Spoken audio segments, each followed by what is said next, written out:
I left China as a boy in 1951, and my parents a couple of years after that.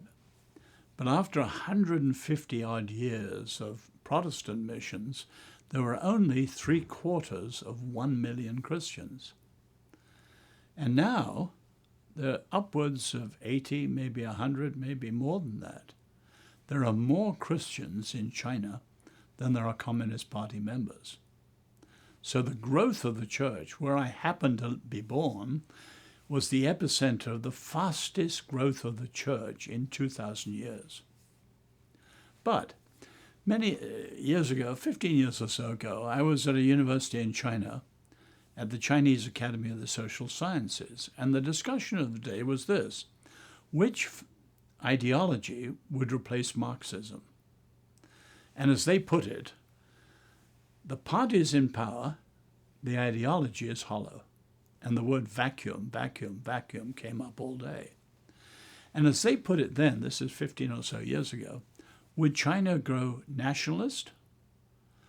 Or would China go Confucian? Or would China go Buddhist?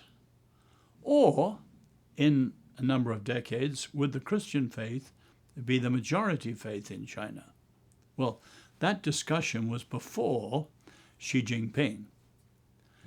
Clearly, Xi Jinping has gone nationalist with a powerful help of the thinking, as I said earlier, of Carl Schmitt, the pro-Nazi philosopher, and that's where we are today.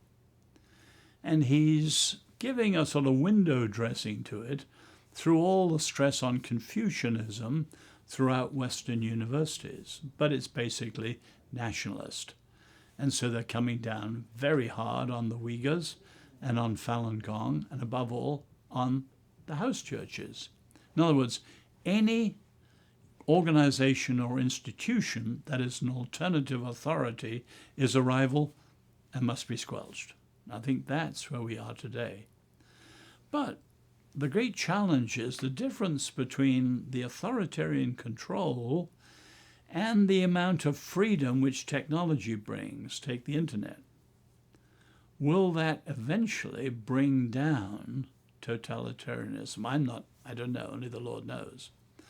And if that is so, will the Christian faith, which has remained courageous and faithful despite intense persecution, emerge to play a key part? Now, the trouble with that, and many Western Christians look forward rather fondly to that, but remember, the house churches have no seminaries. So there's no deep theology and not much freedom to develop a Christian worldview. So many of the house church people are very faithful, I put it in a good way, pietists. Well, that's not enough to take on the challenges of modernity. So I don't know. The future is open, but it'll be fascinating for the world.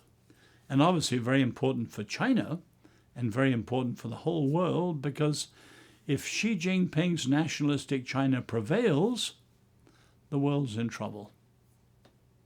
America declines, authoritarianism flourishes. The world's in trouble.